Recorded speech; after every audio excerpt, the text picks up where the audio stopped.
Welcome to our deep dive on lucid dreaming. Yeah. We've got some really cool research to dig into today. Yeah, fascinating stuff. It is all about the work of Stephen LaBerge. Oh yeah, a real pioneer in the field. He really is. Pioneered a lot of the early research into lucid dreaming.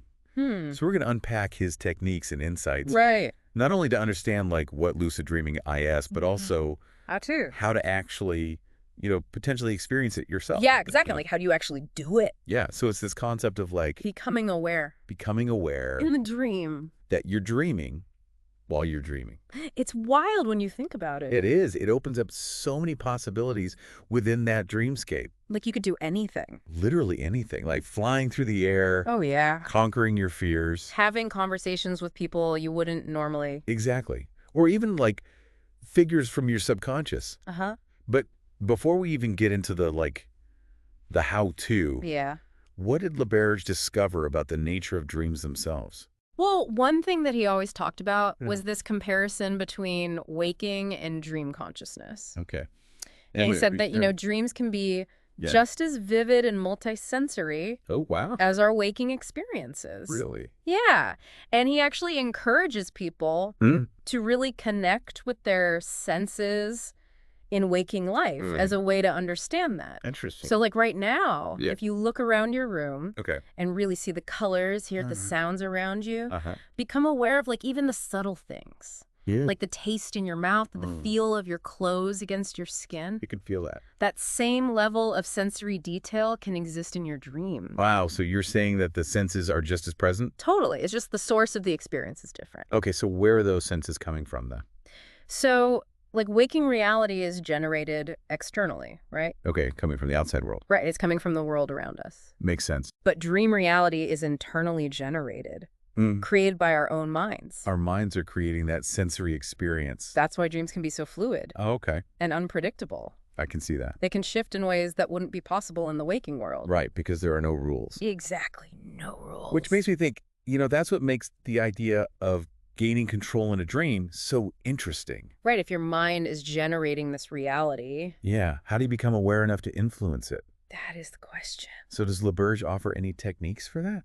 Oh, he does. Okay. Yeah, he has several. Okay. I'm excited to hear about this. So one of the foundational practices he talks about is reality testing. Okay. Reality testing. What is that? And it involves using written text Okay. to test if you're dreaming. Using written text. Yeah. How does that help you figure out if you're dreaming? So basically, our brains Uh-huh. aren't that great at replicating written text Oh, right. accurately in dreams. So like if you were to look at your watch, Okay. look away and look back, Yeah. the numbers on the watch face might have completely changed. Oh, wow. Or the words in a book Okay. could just like scramble. So anything written could change. Yeah, That's nah. a good way to test it. Yeah, so these inconsistencies in text, Yeah. that's one way to recognize that you're in a dream. Got it. So basically, if I see something out of the ordinary, Uh-huh. especially with writing, Right. that could be a clue that I'm dreaming. That's one of the big ones. Does he have a specific term for these little clues? He does, yeah. He calls them dream signs. Dream signs. Dream signs. I like that. And they can be anything Okay. that consistently appears in your dreams Yeah. and deviates from normal waking logic. Okay, so it could be anything that's like out of place or doesn't make sense. Right. Yeah. Okay. So for some people, it might be, like you said, the writing, Uh-huh. like the inability to read clearly. Right. For others, it might be flying Oh. or breathing underwater. Okay, yeah. Things that you can't normally do. Right. Got it. So becoming aware of these signs, Yeah. that's a crucial step toward lucidity. That makes sense. The more you pay attention to those little inconsistencies, Uh-huh. the more likely you are to realize you're dreaming. Exactly. Okay, so let's say you start to recognize your personal dream signs. Okay. What's the next step to actually becoming lucid? Well, LaBerge developed a technique called Nope. mnemonic induction of lucid dreams, or Oh. MILD for short. MILD. I like that. Easier to say. Yeah. So it uses the power of intention Okay. and visualization Okay. Intention and visualization. to trigger lucidity as you're falling asleep. So I'm like setting an intention to become aware in my dream. Right. And then visualizing it happening. Exactly. Okay. So there are a few key steps involved. All right. Lay it on me. First, you want to vividly recall a recent dream. Okay. I can picture one right now. Okay, good. What's next? So as you hold that dream in your mind, you repeat this phrase to yourself. Okay. Next time I'm dreaming, Okay. I will remember to recognize that I'm dreaming. Next time I'm dreaming, I will remember to recognize that I'm dreaming. Exactly. Okay, got it. What else am I doing while I'm doing that? So as you're saying that phrase, Okay. you're visualizing yourself in that dream that you recalled. Uh-huh. But this time, you become lucid. Okay, so I realize, like, wait a minute. You got it. This is a dream. This is a dream. Okay. And then you choose one of your personal dream signs. Yeah, so one of those weird things that happens in my dream. Right. And you imagine yourself noticing it within the dream. Okay. And then imagine yourself doing something you could only do in a dream. Okay, so like something impossible in the real world. Right. Something that solidifies your awareness of being in the dreamscape. Okay, I got it. So with mild D, Yes. the key is repetition of that intention phrase. Right. And really feeling yourself Right. becoming lucid in the dream. Yeah. You're saturating your mind with that intention. As you drift off. Okay, so it's more likely to surface Exactly. in my dreams. That's the idea. So if I'm going to use this technique tonight, Okay. as I'm falling asleep, Yeah. I would choose one dream that I remember clearly. Uh-huh. Imagine myself in that dream. Ah! But this time I realize I'm dreaming. Yes. I see my dream sign, Uh-huh. and then I do something that confirms I'm in a dream. Oh, bet it. And repeat that phrase as I drift off. Exactly. Did I get it? You got it. That's the Got it. essence of mild. Oh, amazing. Pretty cool, huh? It is. Now I'm curious. Yeah. Does he offer any other techniques for inducing lucidity? He does. Or is mild D like his main focus? No. He has several. Okay, so mild D is like all about intention. Yeah, setting that intention. Yeah, and then visualization. But does he have any other methods up his sleeve? He has another technique called the Dream Lotus and Flame. The Dream Lotus and Flame. Yeah. Okay, that sounds It's a little more visually focused. visually focused. Okay, Yeah. I'm intrigued. So it starts with progressive muscle relaxation. Progressive muscle relaxation. I'm familiar with that. Yeah, so you're basically tensing and relaxing different muscle groups Okay. throughout your body. Yeah, to induce that relaxed state. Exactly. Get yourself nice and relaxed. Okay, so I'm lying down. I'm feeling my muscles relax one by one. Uh-huh. Then what? Okay, so once you're deeply relaxed, Okay. you visualize a lotus flower, A lotus flower. a beautiful pink lotus flower, Okay. and it has a bright flame at its center. Ooh, a flame. Yeah. Okay. And you hold this image at the base of your throat, At the base of my throat. right around where your vocal cords are. Okay. I'm picturing it. You got it. What's the significance of the lotus and the flame? So the goal is to merge your awareness with the light of the flame. Okay. So as you focus on that flame, Yeah. you're feeling your consciousness Okay. becoming one with its brightness. So I'm almost like transferring my awareness to the flame. Right, you're kind of like riding the flame Yeah. into the dream world. Interesting. And that's nestled within the lotus. It's in the heart of the lotus. Wow, that's a cool image. Yeah, it's a powerful one. So what happens then? So the intention is that this focused awareness will carry over Okay. as you drift into the dream state. So as I'm falling asleep, Right, but as you fall asleep. my mind is fixed on the flame. Yes, and as the dream emerges, Okay. that awareness should persist. So it's like I'm bringing a spark of consciousness You got it. with me You're bringing that awareness with you into the dreamscape. into the dream. Wow, that's really powerful. Yeah. So we've got mild D, Uh-huh. we've got the Dream Lotus and Flame. Yes. Are there any other methods that he explores? Well, in addition to those two, Okay. he found that using guided trance inductions can also promote lucid dreaming. Guided trance, what is that? So these are kind of like guided meditations Uh-huh. that are designed to create dreamlike states. So it's kind of easing you into that liminal space. Exactly. You're kind of in between wakefulness and dreaming. Yeah, that makes sense. And within these guided experiences, you're encouraged to remember your intention. To become lucid. To become lucid, exactly. Okay. And to pay attention to any dream signs. Right, those little weird things. Right, exactly. Right. And they often incorporate metaphors Metaphors. to symbolize the transition into the dream world. Okay, give me an example. Like imagining yourself walking down a spiral staircase Okay, down into the dream. or watching a butterfly flit towards a light. Interesting. So it's like guiding you there. Exactly. The imagery and suggestions are designed to lead you into that dreamlike state of mind. Okay, I'm starting to get it. Good. So of all of these, Yeah. which one resonates most with you? Ooh. That's a tough one. I know, right? They're all so interesting. They all have their own appeal.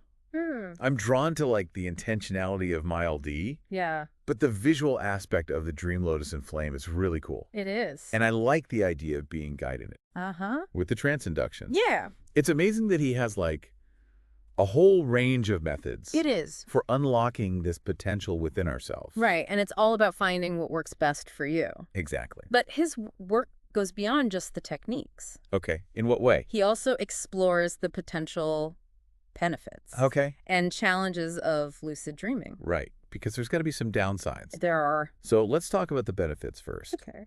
What did he have to say about why people would even want to do this? Well, he believed that lucid dreaming Yeah. could be a powerful tool Okay. for personal growth Okay. and self-discovery. In what way?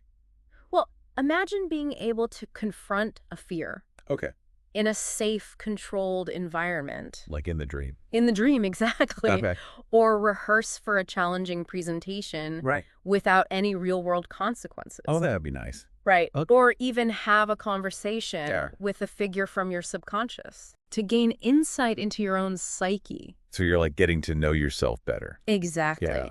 So it creates a space Yeah. to explore these inner landscapes that you just can't do in working life. It's like having your own personal therapy session. Right. In your mind. Exactly. But without a therapist. Well, maybe your subconscious is the therapist. Oh, that's a good point. And then there's the creative potential. Okay, like what? Imagine composing a symphony Okay. or painting a masterpiece Yeah. while fully aware you're in the dreamscape. Wow.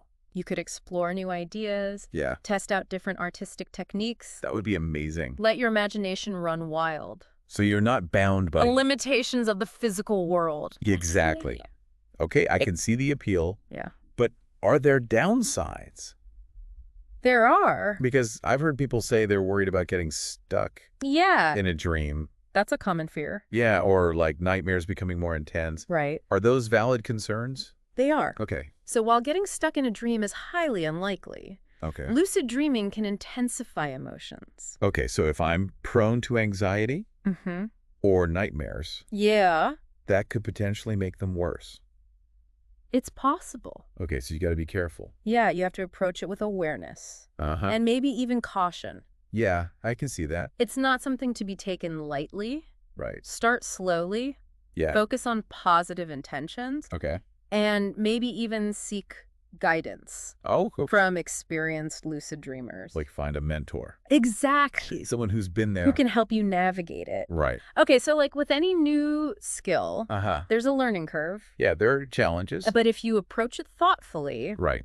the benefits seem incredible. Yeah, the potential is huge. Yeah. And I think that's a key takeaway Okay. from LaBerge's work. What's that? That lucid dreaming Yeah. shouldn't be about trying to dominate or Mhm. control your dreams.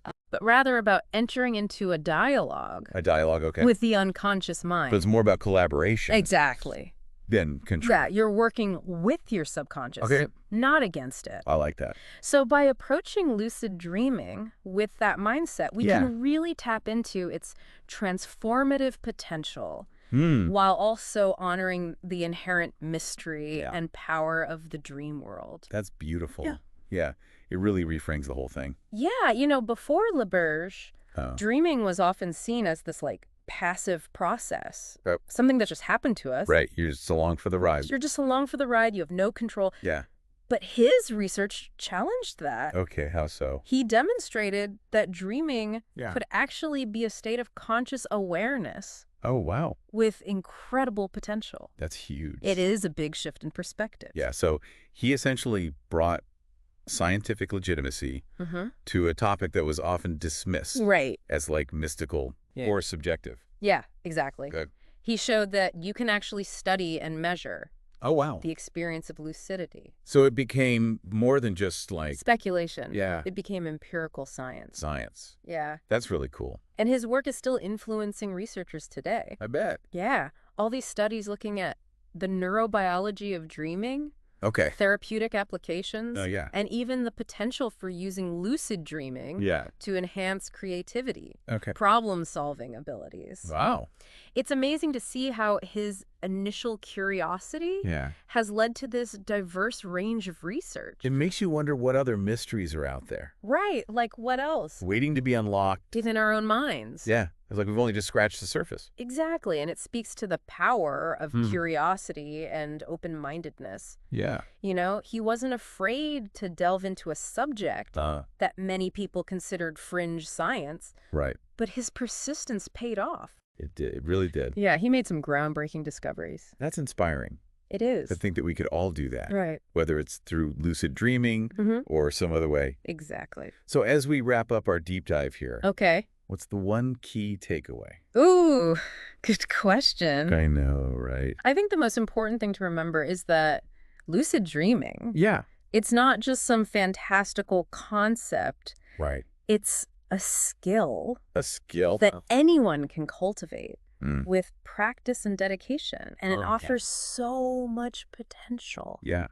For all those things we talked about. For growth, self-discovery, even scientific exploration. So it's an invitation. It is. To become active participants Yes. in our own dream worlds. Exactly. To explore our mind. And to really awaken to the possibilities of consciousness itself. That's beautiful. And who knows, you might even discover some incredible insights in your own dreams. By using these techniques. By using the techniques, exactly. Well, on that note, I think it's time to say goodbye to the world of lucid dreaming. For now. For now. But I have a feeling we'll be back. We'll be back. To this topic again soon. Until then. Sweet dreams. Happy dreaming, everyone.